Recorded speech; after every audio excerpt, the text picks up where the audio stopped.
for me personally, when approaching the role, it's sort of hard to figure out because there's so many things that he gets hit with. I think that Donnie is what he comes in contact with. In the simplest terms, like, and most abstract terms, I could say it's a journey. Like, it's just a journey about discovering who you are. And the irony of the whole thing is that, like, hopefully by the end, it's not only Donnie who realizes it, but the audience in a way. And they have to go back and they have to watch it again, and they have to watch it again. But it's just like this ridiculous, fantastic, completely absurd yet completely naturalistic and realistic mixture of humor, like sadness, comedy, and madness, like rolled up in this ball of this like crazy story journey. It forces you, if it does force you at all, to come to your own conclusion about what it's about. And that's the coolest thing. It's like an individual experience for everyone. It's not about one thing, which I think the coolest thing about talking about it is that no one can really come to any finite or like objective conclusion. It's interesting to get both perspectives. You know, like you see her, you work with her as an actress and as a fellow actor, and then you work with her on like a business level too. And to watch her work, it's funny because, you know, I turn to her and I say, God, they don't give me another take. And she's saying, and she's like, there's a part of her that wants to say, you need another take, and then another part of her that says, but we're kind of like, we need to move on.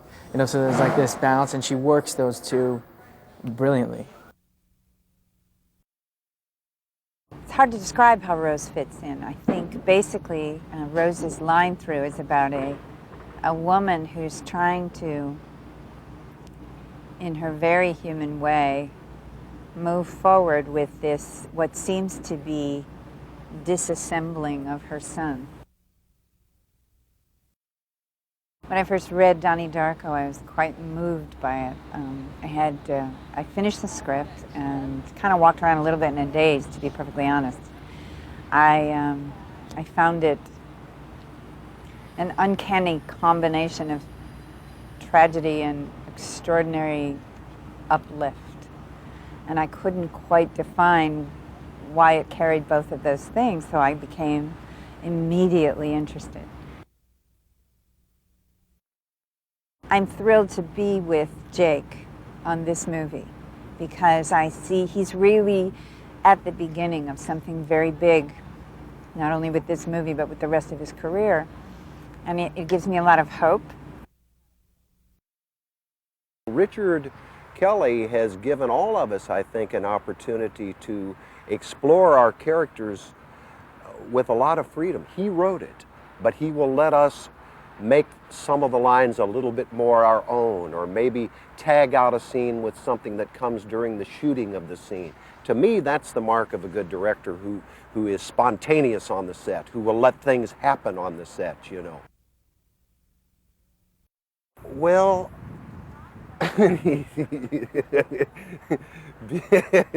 well, one thing you have to enjoy a little bit is something like this, the weirdness of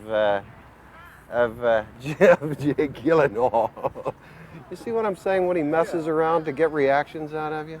Holmes Osborne is an amazing actor. Oh, you're sweet. You're so sweet.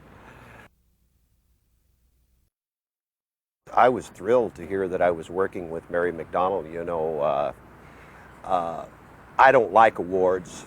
I don't believe in awards, but nevertheless, when you work with somebody who is a two-time Oscar nominee, you know, for Passion Fish and for Dances with Wolves, you got to be excited about working with somebody of that caliber. I play Elizabeth Darko. I am Donnie Darko's older sister. And I'm kind of like, you know, the disgruntled teenage older sister, you know, and at the sort of the middle end of the movie, I get into Harvard, actually. It's complicated to play a period piece that's not too long ago because you don't really have an objectivity on it. It's still sort of blurry and a part of the present in a way. Jake and I are both each other's toughest critic. And so to work together, especially as brother and sister, I think we really demand a lot from each other and challenge each other to go places that maybe we wouldn't otherwise go. The movie could be about a lot of different things, but from the very first time I read it, I could sum it up in one word. The movie's about possibilities. Probably something else I got from the film too is I think fate works on another level too, that no matter what you do, certain things are inevitable and they will happen. And although you can change the course of your life, there's other things that no matter what you do to change it are inevitable and will happen. And so that's all of fate and, being in control and not being in control at the same time, if that makes sense. I play Gretchen Ross. She's new to the town. She had to move because her parents were divorced, and she's kind of leaving, a bad situation with her dad. And she kind of plays his love interest. The moment she comes into class, they kind of have this connection. Well, the first time I read the script, I was like, I can't even imagine what sort of director is going to be able to attack this material. And when I found out that the writer was going to attack the material, I was so excited. I really like this character, Mrs. Pomeroy. She doesn't smile a lot, which is nice because I am just ridiculous clown face, all the time. I constantly look like some zany freak, and it's very nice to be sort of contained. And this level of maturity that she has in leading these kids, into profound thinking and wonderful literature is so where it's at for me and all I want to do in my life. So to get to play a woman that's really in touch with that is just great. It has this beautiful poetic aspect of it, of how these characters are also deep and interesting, and yet Richard's adding this lightness into it where there's such a lack of a patronizing, this is the way it is. It just opens the doors, if anything, to all the possibilities. I was just so amazed. First of all, you have so much trust in someone when they write something so extraordinary as his script, and then speaking with him, the fact that he was able to articulate all the genius that resides inside of him. I was so excited to work under his direction and try and do anything I could to enable the movie getting made. I love Jake Gyllenhaal. He's incredible. The fact that fate has made him be Donnie makes me. I always love and appreciate fate, but the road that we got to him and the fact that he is this character, and I swear he is this character, is the most incredible thing in the world. And the more time I spend with him, the more blown away by him I am. I think they can expect a good, thought-provoking movie that has emotional provocation as well. But again, there's a light-hearted aspect of it that really makes you enjoy it and want to embrace it. I played Dr. Kenneth Monitoff, a physics teacher, a young, fairly with it, fairly accessible teacher who Donnie comes to with some questions about the probability of time travel, which my character is fairly well versed in apparently. And I give him a little advice, but I'm one of the good teachers. It was just a very well thought out, very intelligent, thought-provoking screenplay that was about young kids, but certainly not the kind of young kids movie that we've been seeing a lot of these last couple of years. In fact, it was almost the mirror antithesis of what we usually see. Maybe an explanation of parallel universes and time travel. Maybe just a fairy tale. I play Dr. Lillian Thurman. I'm a psychiatrist. I am Donnie Darko's psychiatrist. So I hear everything. I thought it was a good story, interesting characters, and intelligent, funny, touching, everything. Jake is extremely talented. He's a lot of fun. He's great to work with. He's serious without being overly so. You know, he's got a great sense of humor. I'm enjoying it very much.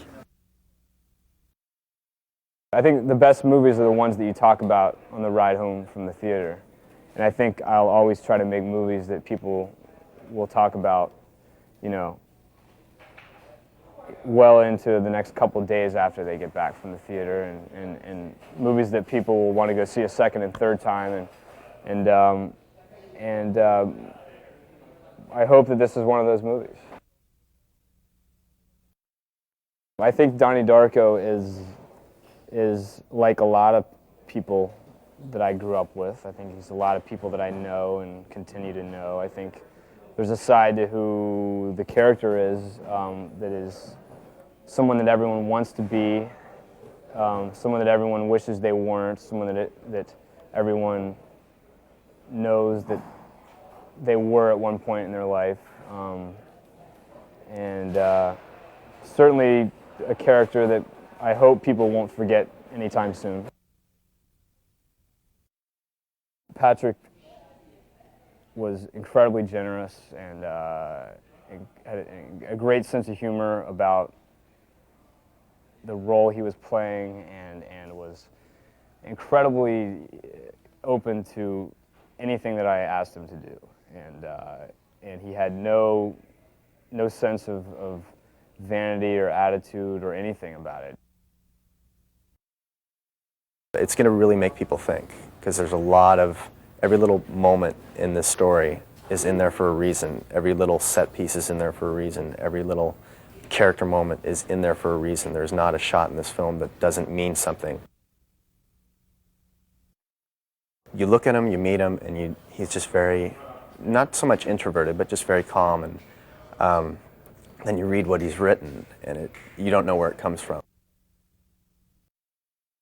He is a teenager, but he's very intelligent, and a lot of the theme has to do with the fact that you have to save yourself, and that your parents can't save you, and that what all of these outside influences tell you, you need to take all of those and make up your own decisions. I think that we'd be selling ourselves short if we sold it as a teen movie, because it's very mature. I think it's going to inspire teenagers, and I hope that they are thankful that we're not feeding them the same mediocre assumptions about their lives.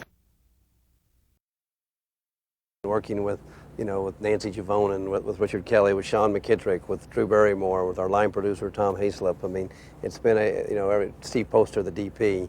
It became kind of a labor of love for everybody, and everyone buckled up, worked very hard on it. It came together quite quickly once we assembled our team, and it's just been. I'm gonna admit, I love the team and I love the results. To kind of see the suburbs in the late '80s again, which was a really kind of an interesting time, and to hear that music and be nostalgic. But I think for the most part, it's seeing young kids behave as adults. They have to save themselves.